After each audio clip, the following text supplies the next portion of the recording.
Chicken gravy ஒன்று செய்து காமிக்கிறேன் உங்களுக்கு. பாருங்கள். ஃபஸ்ட்டு நான் ஆயில் போட்டுக்கிறேன். கொஞ்சம் இதுக்கு ஆயில் கொஞ்சம் தாராளமாக தான் போடணும். போதும். நான் 1/2 கிலோ சிக்கன் எடுத்துருக்கேன், அதனால் இவ்வளோ ஆயில் போட்டிருக்கேன். ஓகேப்பா. ஆயில் கொஞ்சம் சூடணும்னா நான் இதில் பட்டை, மிளகு, கிராம்பு, ஏலக்காய், அப்புறம் இந்த பூ வச்சுருக்கேன், இலை வச்சுருக்கேன், பட்டை இலை வச்சுருக்கேன். ஓகேங்களா. எல்லா இன்க்ரீடியன்ட்ஸு இதில் போட்டுக்கலாம்.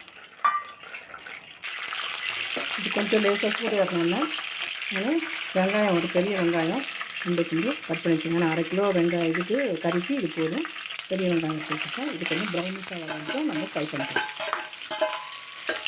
இது என்ன போட்டிருக்கேன் நான், பட்டை, லவங்கம், ஏலக்காய், அப்புறமா பட்டை இலை போட்டிருக்கேன். அதுக்கப்புறம் பட்டை பூ போட்டிருக்கேன். ஓகேங்களா. இவ்வளோ தான். இது மிளகு போடணும். சரிங்களா. அப்புறம் ஆனியன் போட்டு இப்போ வதக்கிட்டுருக்கேன். கொஞ்சம் ப்ரௌன் ஆனோன்னா நான் உங்களுக்கு காமிக்கிறேன். நம்ம எவ்வளோ ப்ரௌனாக வதக்கணுமோ அப்போ தான் கிரேவி நல்லா வரும் உங்களுக்கு. அதனால தான் இது மாதிரி ப்ரௌனாகவே வதக்கிறது. சரிங்களா. ஓகே. இந்த இது போதும். நான் இஞ்சி பூண்டு பேஸ்ட்டு இது கொஞ்சம் தாராளமாக போட்டுக்கலாம். இஞ்சி பூண்டு பேஸ்ட்டு. ஓகேங்களா. நான் ஒரு 3 ஸ்பூன் போட்டிருக்கேன். இது ஒரு நல்லா வதக்கணும். ஒரு 3 நிமிஷம் நல்லா வதக்கிட்டோம்னா அது நல்லா கிரேவி ஆகிடும். நல்லா வாசனையும் நல்லாயிருக்கும். அந்த இஞ்சி பூண்டு வாசனையும் நம்மளுக்கு பச்சை வாசனையும் போயிடும் நம்மளுக்கு. அதனால் இதை இது நல்லா வதக்கிக்கணும். எவ்வளோ நம்ம வதக்குறோமோ அவ்வளோதான் நமக்கு டேஸ்ட்டாக வரும். ஒரு 10 நிமிஷம் ஆனாலும் பரவாயில்லன்னு டேஸ்ட்டு தான் நம்மளுக்கு முக்கியம். நம்ம சாப்பிட்றவங்களும் நம்மளுக்கு டேஸ்ட்டாக இருக்கணும்னு நம்ம நினைப்போம். அதனால் ஒரு டைம் கொஞ்சம் எடுத்து நல்லா வதக்கிட்டு அதுக்கப்புறம் அடுத்தது போடணும். அடுத்தது நம்ம சால்ட்டு போடணும். இது நான் 3 நிமிஷம் நல்லா வதக்கிறேன். நல்லா வதங்கிச்சு. நம்ம சால்ட்டு போட்டுக்கலாம். தேவையான அளவுக்கு சால்ட்டு போட்டுங்க. நான் லிமிட்டாக தான் போடுவேன். சால்ட்டு அதிகமாக எனக்கு தேவைப்படாது. சரிங்களா. உங்களுக்கு தேவையான அளவுக்கு நீங்கள் சாப்பிட்டு போட்டுங்க. இப்போ நான் 2 தக்காளி எடுத்து வச்சுருக்கேன். அந்த தக்காளி போட்டு வதக்கிறேன். வேணாலும் கூட இன்னும் கொஞ்சம் கிரேவி நிறைய வேணும்னா தக்காளி போட்டுக்கணும். சில்லியே வச்சு எடுக்குங்க. அப்புறம் நல்லா வதங்கும். ஓகேங்களா. ஒரு 2 நிமிஷம் நல்லா வதங்கட்டும். வதங்கினா தான் நல்லா கிரேவி ஆகும். இப்போ தக்காளி போட்டு இந்த மாதிரி நல்லா ஸ்மாஷ் ஆகிடுச்சு. நம்ம மஞ்சள்தூள் போட்டுக்கலாம். மஞ்சள்தூள் நான் 1 ஸ்பூன் போடுறேன். 1 ஸ்பூன். அப்புறம் கொஞ்சம் கவுச்சி ஸ்மெல் வராது. அதனால் நான் 1 ஸ்பூன் போட்டுக்கிறேன். போட்டு கொஞ்சம் நல்லா அந்த இது போகிற மஞ்சள் வாசனை போகிற வரைக்கும் கொஞ்சம் நல்லா வதக்கிட்டு நம்மளுக்கு நல்லா கிரேவி ஆகிடுச்சு. இப்போ நான் சில்லி பவுடர் போட்டுக்கலாம். இது ஜீரா பவுட்ரு 1 ஸ்பூன் பவுட்ரு, தனியாத்தூள் 2 ஸ்பூன் போடுறேன், காஷ்மீர் சில்லி 1 ஸ்பூன் போட்டிருக்கேன். காரம் இருக்காது, இது கலக்கலாம். ஓகேங்களா. அதுக்கடுத்தது பெப்பர் பொடி ஒரு 1/2 ஸ்பூன். ஒரு 1/2 கிலோ சிக்கனுக்கு இது போதும். இது நல்லா ஸ்மாஷ் பண்ணிவிட்டு இதுக்கு இன்னும் நிறைய கூட எண்ணெய் ஊற்றிக்கலாம். பட் இருந்தாலும் எண்ணெய் ஆயில் நிறைய சாப்பிடக்கூடாதுன்றதுக்காக கொஞ்சம் கம்மியாக இருந்தால் இன்னும் ஊற்ற இன்னும் நல்லாயிருக்கும் டேஸ்ட்டு. போதும். அதிகமாக ஆயில் சாப்பிடக்கூடாதுன்றது தான் நம்மளுடைய பாலிசி. அதனால் இது கொஞ்சம் அப்படியே எண்ணெய் பிரிஞ்சு வந்தோன்னா அந்த ஃப்ளேவர் போனோன்னா அடுத்தது நம்ம போட்டுக்கலாம். இப்போ நல்லா வதங்கிச்சு. இப்போ கொஞ்சோண்டு தண்ணி ஊற்றிட்டு கொஞ்சம் அந்த எண்ணெய் பிரிகிற மாதிரி நம்ம நல்லா வதக்கலாம். இது இன்க்ரீடியன்ஸ் போட்டுக்கலாம். இப்போ நல்லா எண்ணெய் பிரிஞ்சு வந்துடுச்சு. நம்ம பச்சை மிளகாய் போட்டுக்கலாம். பச்சை மிளகாய் கீரி போடல, நான் அது காரம் ஜாஸ்தியாக இருக்கும். அதனால் நான் அப்படியே முழுசாக போட்டிருக்கேன். பச்சை மிளகாய் போட்டோம் 2 நிமிஷம் 1 நிமிஷம் போதும். 2 நிமிஷம் நல்லா பச்சை மிளகாய் வதங்கிடும். நல்லா கழுவி வச்சுருக்கேன். ஒரு 1/2 கிலோ சிக்கன் மஞ்சத்தூள் போட்டு நல்லா அலம்பி வச்சுருக்காது. 1/2 கிலோ.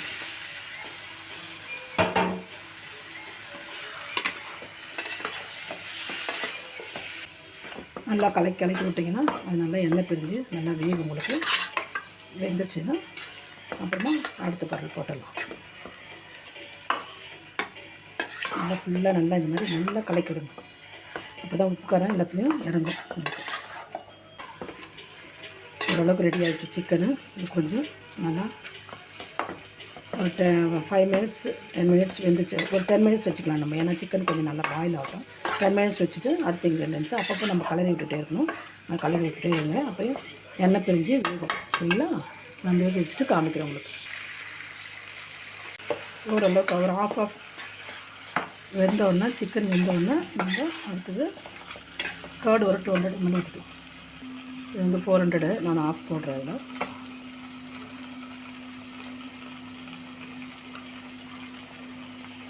ஒரு 200 ml ஊற்றுவோம்.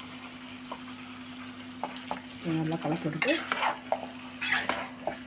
இது ஒரு 3 மினிட்ஸ் வைக்கணும். நல்லா கலக்கிட்டு கொஞ்சம் எண்ணெய் பிரியும். அதில் கொஞ்சம் சிக்கன் இதில் கொஞ்சம் ஒரு 10% சிக்கன் வெந்துடும்.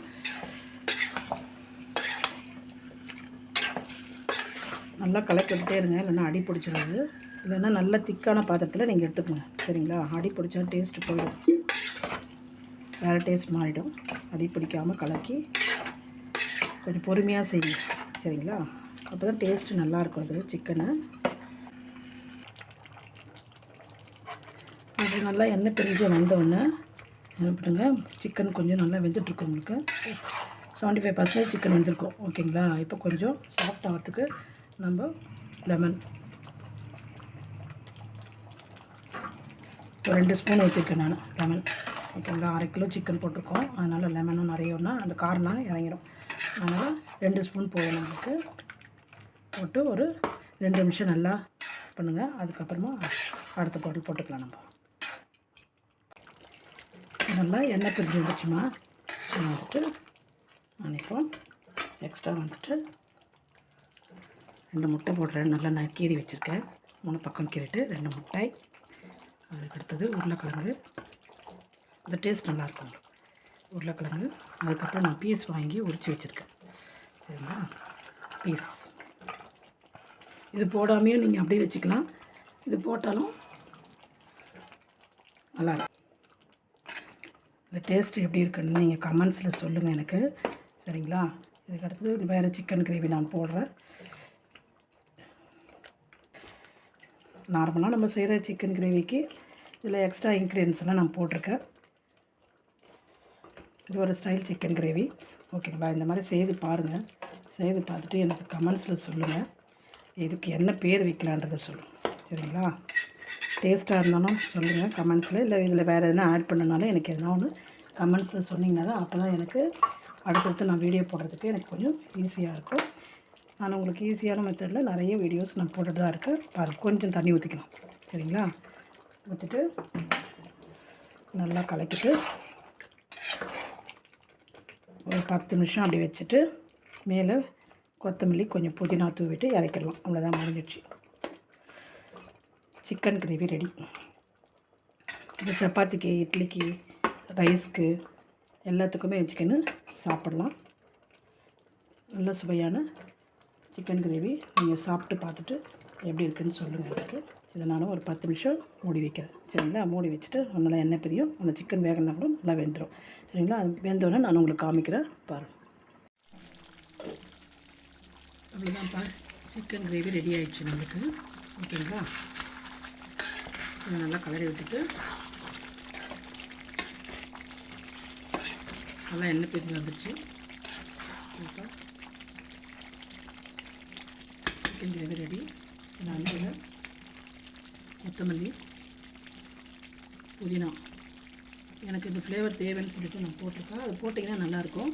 இன்னொன்று வந்துட்டு கஸ்தூரி மெத்தி நல்லா கொஞ்சோண்டு எடுத்துடுங்க. நல்லா அப்படியே தூவி விட்டுருங்க. அவ்வளோதான், வாங்கி போச்சு. நல்லா கலக்கி விட்டுருங்க. Chicken gravy ready. செய்து பாருங்கள். இதே மாதிரி நான் சொன்ன மெத்தட்லேயே செய்து பாருங்கள். டேஸ்ட்டாக இருக்கும். கமெண்ட்ஸில் சொல்லுங்கள். சரிங்களா? வேறு எதுனா நான் பண்ணணும்னா வேறு எதனா சேஞ்சஸ் எதுனா இருக்கான்னா நீங்கள் சொல்லுங்கள். நான் அது மாதிரி நான் செய்து போடுறேன். இந்த டேஸ்ட் நல்லா இருக்கான்னு எனக்கு கமெண்ட்ஸில் சொல்லுங்கள். நிறைய ஐட்டம்ஸ்லாம் இருக்குது, பாருங்கள். சரிங்களா? அதுக்கப்புறம் எனக்கு பெல் பட்டனை கிளிக் பண்ணிக்கோங்க. அப்போ தான் நான் போடுற வீடியோ வந்துட்டு உங்களுக்கு கண்டினியூஸாக கிடைக்கும். அப்புறம் எனக்கு சப்ஸ்கிரைப் பண்ணுங்கள், உங்கள் ஃப்ரெண்ட்ஸுங்களுக்கெல்லாம் ஷேர் பண்ணுங்கள். அவ்வளோதான், சிக்கன் கிரேவி ரெடி. அடுத்த வீடியோவில் நான் உங்களுக்கு வேறு கிரேவி நான் போடுறேன். உங்களுக்கு நல்ல மெனுவோடு உங்களுக்கு போடுறேன். பாய்.